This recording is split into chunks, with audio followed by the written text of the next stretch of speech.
Welcome to your tutorial on hypothesis testing. My name is Dr. Lorianne Stretch, and I'm with the University of the Cumberlands.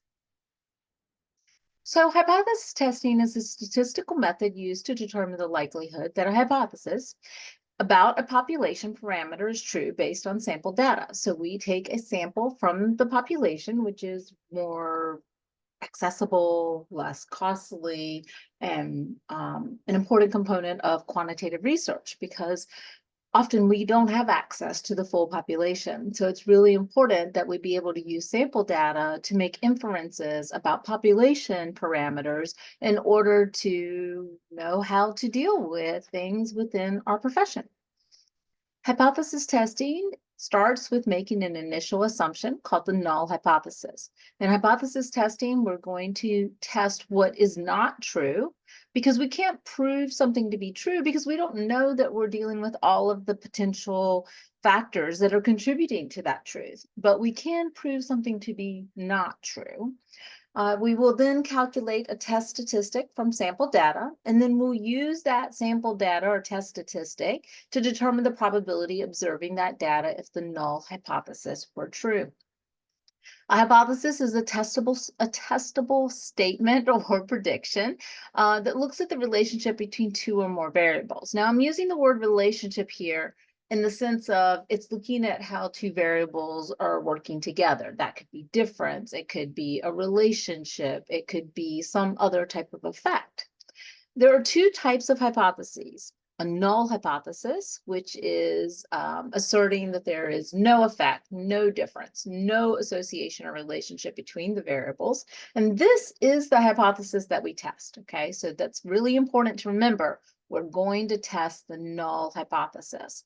The alternative hypothesis, also known as the research hypothesis, just to confuse us, is the hypothesis that proposes that there is an effect, there is a difference, there is an association. Let's use an example from Karl Popper's era. He is credited with the law of falsification, which is why we use a null hypothesis. So way back when, Europeans thought that all swans were white because they had never seen any swan that wasn't white. And that's the types of swans that they have in their community, their area, right? But when travel started and people started going around the world, they came across Australia, which has black swans, and that disproved the hypothesis that all swans were white. So this was kind of a foundational example of why we test the null hypothesis. We can always prove something to not be true, but we are going to really struggle to prove something to be true because we don't know that we are looking at all the instances of that phenomenon to be sure that it is true. Let's look at some examples. So this is an example of a hypothesis. There is no difference in the level of anxiety between clients receiving cognitive behavioral therapy, CBT, and those receiving mindfulness-based stress reduction, MBSR. Now, this is an example of a null hypothesis because it's saying there's no difference. The alternative or research hypothesis is saying there is a difference between the level of anxiety between clients receiving CBT and those receiving MBSR. Now, this is a really good quasi-experimental hypothesis in the sense of we know what we're trying to do. There's no difference. We know what we're looking at for our dependent variable, the anxiety, and we also know the type of therapy is the independent variable. But there are some things that are missing from this hypothesis. I don't know exactly what type of research design is being used. I'm assuming quasi-experimental because it is comparing two groups, but maybe it's something a little bit different, maybe a little more complex. So we'll just say that this is a quasi-experimental based off what information we have. The other thing is that this is saying clients who receive CBT and those receiving MBSR. Well, that's probably a lot of people. So for the purpose of a research study, I would want some delimiters as well to know which clients at a specific community mental health, a specific region, a specific state, city, who are these clients and what are the limiters of the clients? Our second example hypothesis is implementing a peer support program does not affect the dropout rate of students in high school. with the alternative being implementing a peer support program impacts the dropout rates for students in high school. Now, you might ask, well, aren't we hoping that that's going to reduce the dropout rate?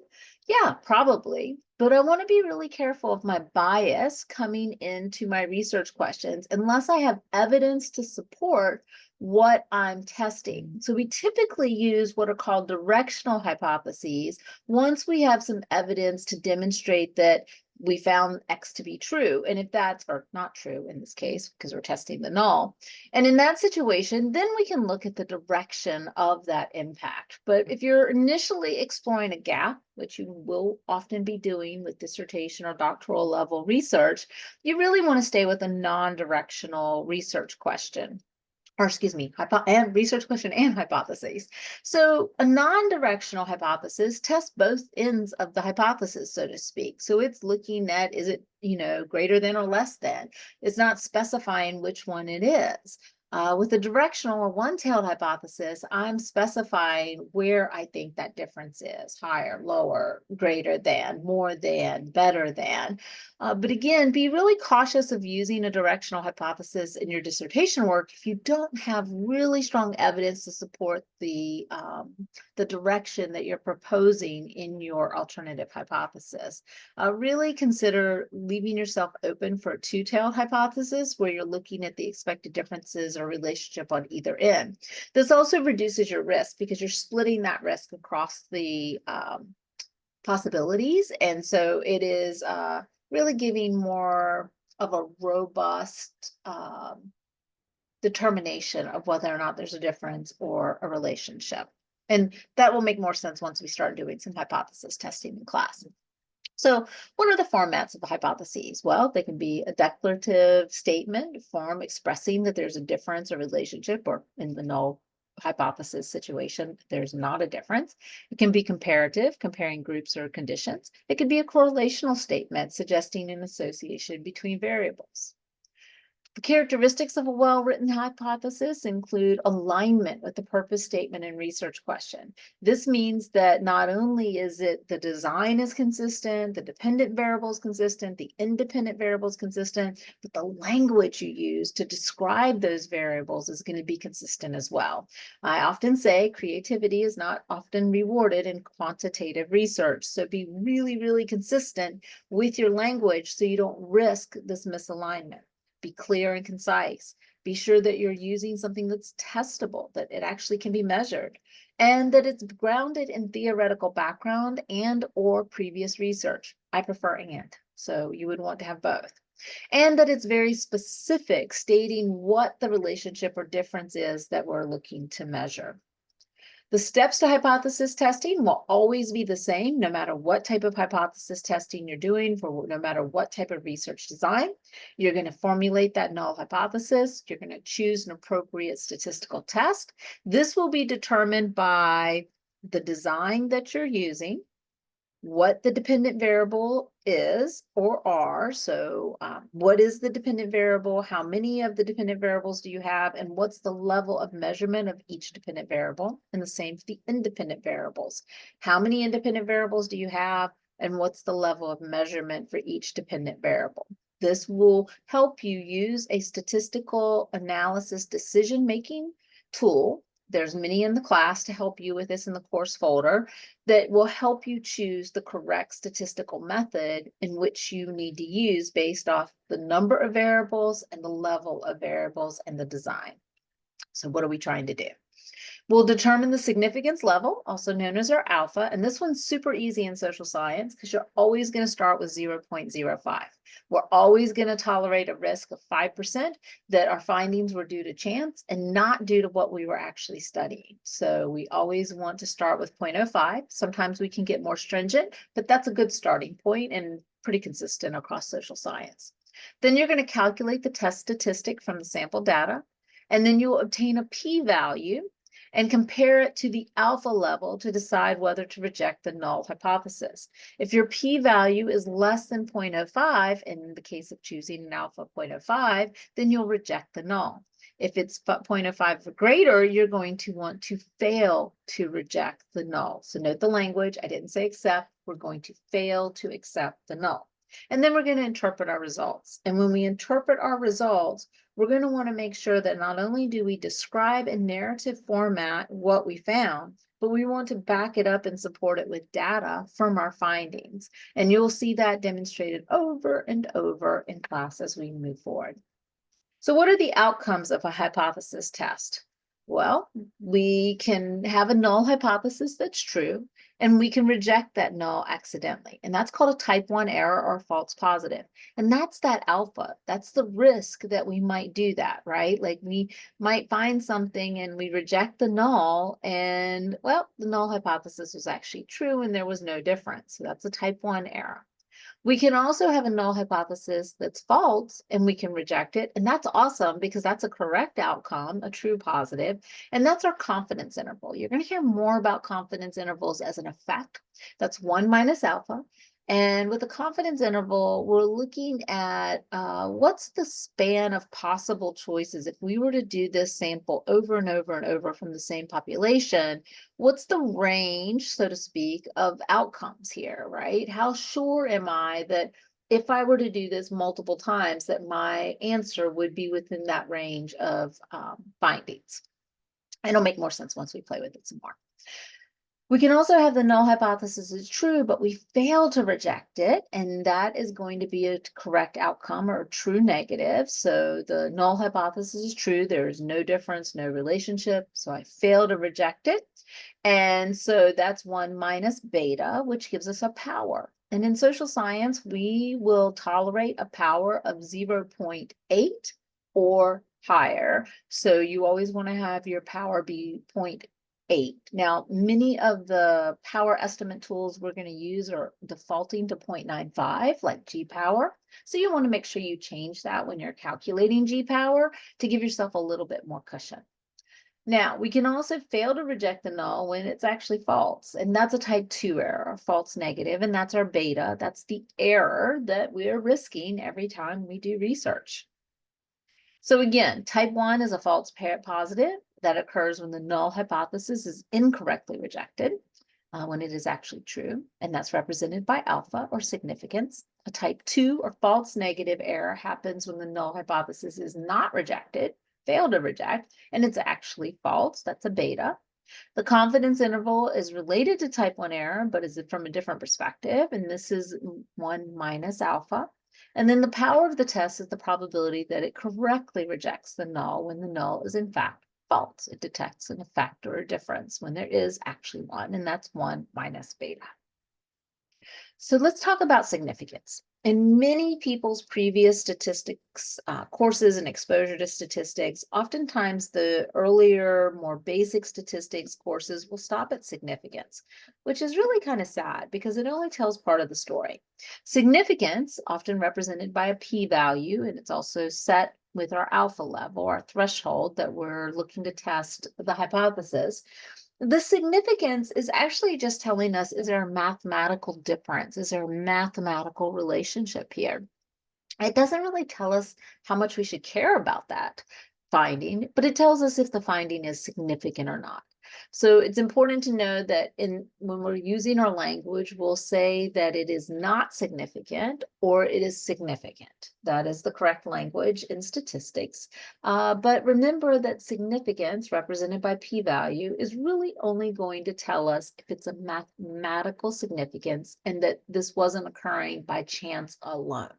Okay, so power, as I mentioned previously, is looking at if we correctly reject a false negative. Power is calculated based on several different things: effect size, sample size, our significance level, and how spread out our data is, which is also known as variability. We can often use software technology such as JAS and G-power to calculate the power. Now, if we're getting ready to do a study, like we're writing a dissertation proposal, we might use a G-power or JAS to do what's called an a priori analysis, priori, P-R-I-O-R-I. And with an a priori analysis, I'm going to try to determine, or I will determine, using a 0.8 power and setting my significance level, most likely to 0.05, and determining what size effect I want, small, medium, or large. I can determine how many people I need to strive for in my sample. Now, fortunately, sometimes research will actually achieve more people than what we wanted. And in that case, at the end of our study, we're going to run what's called a post hoc analysis. And with a post hoc analysis, it's going to tell me what the exact power is based off the significance level, the sample size, and the variability of my actual data.